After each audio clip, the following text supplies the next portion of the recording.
are the basic ones that you're going to need all the time. It's the mouth mirror, the explorer, and the cotton pliers. So the mouth mirror, usually this one's the most easiest because it's a mirror and it's really easy to remember. Okay, and the doctors use this to look inside of the patient's mouth, you know, all that good stuff. This is the explorer. So the explorer will have this hooky thing on one side and then a probe looking thing on the other side. And you can remember it because pirates have hooks. This has a hook. So what do pirates do? They explore. So therefore this is an explorer. So the explorer is used kind of sometimes to check for kind of cavities. So the dentist would use this and the mouth mirror at the same time when they're checking the patient's mouth, and they'll use this explorer to kind of dig where they think they see a cavity. They'll put this explorer in where the cavity is and see how deep it is, and yes. Next is the cotton pliers. This one is also pretty easy just because pliers, you know, we use pliers like I don't know. These are used to pick stuff up because when you're doing a treatment or a procedure, you need to sometimes pick stuff up and your gloves are dirty and you don't have time to take them off and put another pair on. So you always have these so that if you have to get something in a cabinet and all the stuff in the cabinet is clean, you just open the cabinet and then grab whatever you need with these, and that's why that's there. Next is the probe. So this probe, as you see here, kind of is the thing that goes here. Okay, well it's different. Sometimes probes have this on this side as well. They have them on both, but for this it's only this. And as you can see, it has little lines. This is how the dentist measures how deep the gums go, basically. 2 to 3 is a healthy amount, but like 4 and up is like bad. But yeah, so these little lines measure, and so yeah, they stick these in the gums to see how far the pocket depth is. Next is these sculpting tools. You usually use these sculpting tools for when you're doing cavities. So first, the doctor would do the focal, and when she does the composite, which is, I think some people call it the packable as well, they use these 3 tools to sculpt the material onto the tooth. So they're gonna ask you for either this is called the spoon, and it's called the spoon because as you can see, it has like a little spoon at the end. See how it kind of looks like a spoon? And it has it on both ends.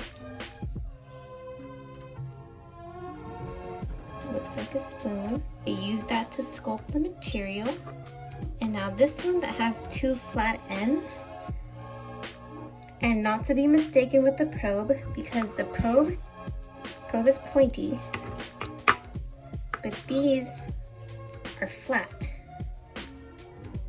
And these look, what does it look like? It looks like a hockey stick. And what are hockey pucks made out of? Plastic. I actually don't know if they're made out of plastic, but that's how I remember this one. So this one is called the plastic. This one is really easy. This one is called the ball burnisher because as you can see, it has little balls on the ends. That's a ball, and this is the football. This one is the scaler.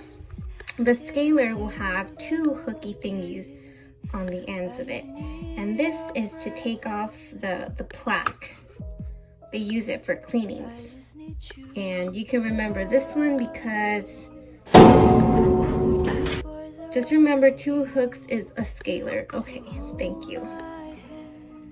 Okay, so these are the hand pieces, and this is the anesthetic syringe. This one's really easy because it looks like a syringe, and it's used to hold the anesthetic for when you have to numb a patient. Well, you don't numb them, the doctor numbs them. And then this is the high-speed hand piece. This one has a curved neck. not to be mistaken with the surgical hand speed, which we don't have at this office, but the surgical hand speed doesn't curve like this, it's straight. This one is used kind of mainly for cavity. So this drills out the decay. Sometimes it's used in root canals as well to empty the chamber of the tooth. It usually has a burr on here, but burrs are not in this lesson. This is the hygiene handpiece. This one is for your cleanings. And this one has this little spinny thing because when you're cleaning, this is so that you can rotate the brush. So when you're inside of the patient's mouth and you need to do all surfaces of the tooth, you just turn it, and so then you don't have to constantly be adjusting it. And this one is the slow speed. So this is the high speed and this is the slow speed. The slow speed is much bigger. So you can think of it like this. High speed is smaller. The smaller you are, the faster you are, and then the bigger you are, the slower you are. I hope I didn't offend people. This comes in two parts. This is actually a two-part thing.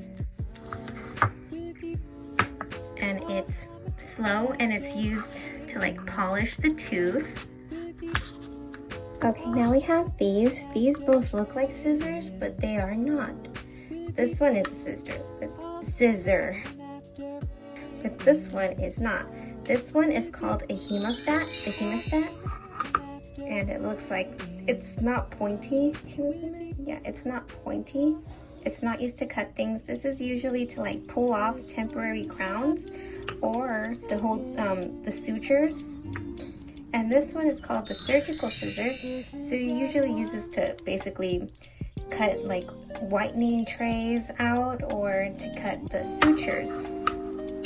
And this one is the articulating paper holder. And see, the paper goes in between there, and that's what it is. And this one is, you have to adjust the bite, like with crowns and fillings. If you're doing an occlusal filling, which is the top of the tooth, you put the articulating paper there, and then you tell the patient to bite down on the paper, and then it leaves a blue mark on the tooth. And so then the doctor knows how to adjust the tooth. Okay, so these are our extraction tools. So these are mainly what you're gonna use. This is what we use in my office. It's really simple because we're not an oral surgery specialty, so we just mainly use these. This is the periostle. I really don't know a good way on how to memorize that. The periostle will have this scooper looking thing on one side, and then this sharp thing, like looks like a knife. Sharp claw. So that's the periostle, and that's used to check if the patient is numb. Also, they use it to loosen the tooth from the alveolar bone. They also use these to separate the tooth from the bone and the gums as well. These are called the elevators. This one is the small elevator, and this one is the large elevator. So you can tell the difference between them both because the small elevator has a smaller little scoopy thing, and the large elevator has a larger scoopy thing. Usually the doctors will use the small elevator first and then the large one. And again, this is just to like dig in the gums and like kind of scoop the tooth out little by little. They usually get the tooth out with these forceps. So these forceps, you use different ones depending on the location of the tooth.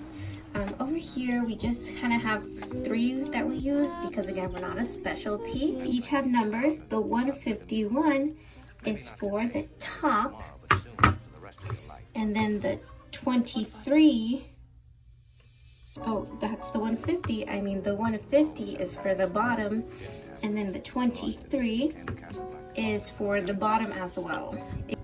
It also is called cow horns because it looks like a little cow. Insert picture of cow here.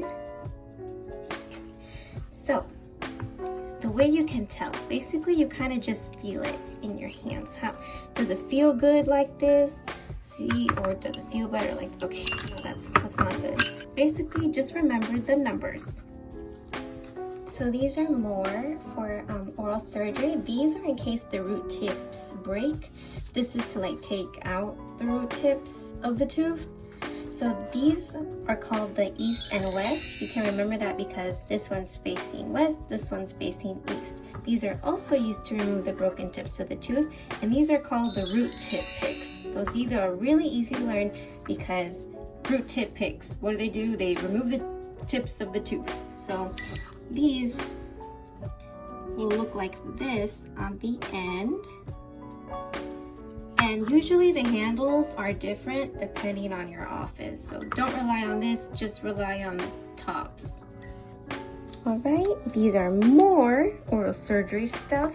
This is the blade holder.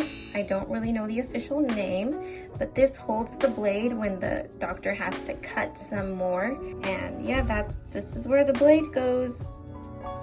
This is called the currette. So after the tooth is out, the doctor will sometimes use this to remove the diseased tissue from inside the socket. So this is also looks like a spoon, but it's bigger. The way I remember curettes and what they do is they remove the diseased tissue. In a way, they cure it. And so curettes cure the diseased tissue by removing it. Okay, and this is the bone file. As you can see, it has these little things here. Yes, and this is to smooth the bone if the bone is pointy. Alright, that's it for this video. Like and subscribe. Bye!